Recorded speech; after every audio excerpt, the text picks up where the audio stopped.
Hello, welcome back to From Gantry to Pantry, and today's menu is a memory of a visit we paid to Little Rock, Arkansas.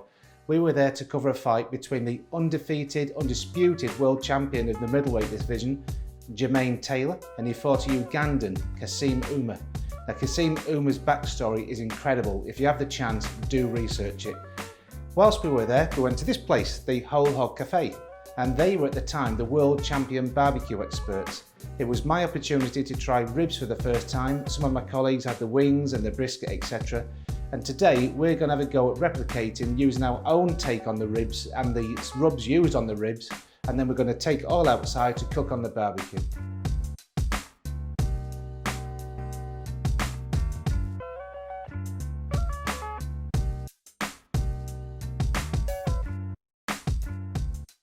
So we're going to do two different types of rubs today. We're going to do a spicy one and a mild one. So before we apply the rub, we're going to just trim some of this excess fat off the ribs, but on this side there would normally be a membrane. It's just a horrible piece of almost like plastic you do not want on the rib, but any decent local butcher will take that off for you, just leaving me with this bit, just a little bit of excess fat to take off.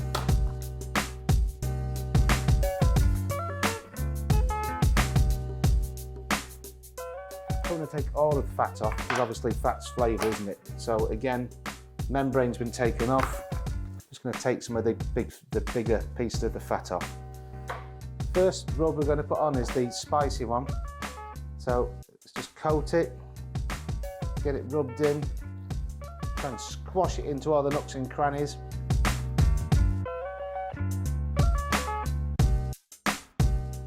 You can just massage this all in now. Mop everything up from the board, use all of it. So now we're going to apply the milder rub and get this rubbed in and marinating. Again, just picking up all the bits.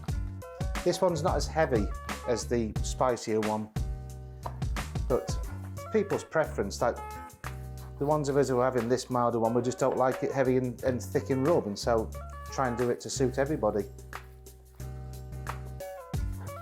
So really rub it in. Looking good. See you in 5 hours.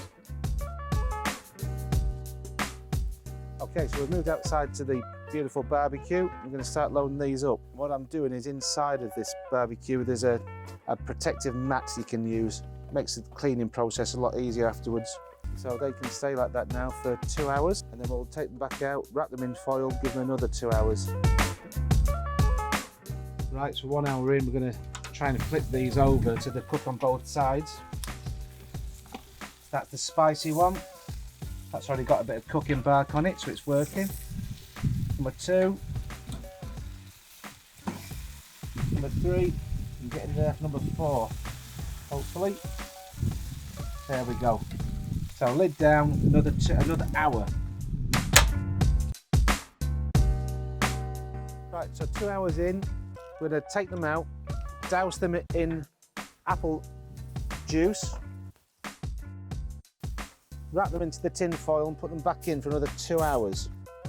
Total now, the ribs have been on for 4 hours, 2 hours out of foil, 2 hours in foil. So what we'll do, have a little check, take them out and put them back on. They still need 1 more hour yet, but out of the foil. So this is the spicy one. It's feeling good, nice and soft. Going to put that back on. That's a mild one. Then the last one, I'm just going to flip it over as she stands. Look at that, bubbling away. If you can see that, but it's bubbling and sizzling. It's got a beautiful bark to it. Look at it though. I'll show you something now. Look how this is coming away. I'm going to come out the way of the light so you can see its beautiful bark. Look at it. That doesn't need another hour. Beautiful. Look at it.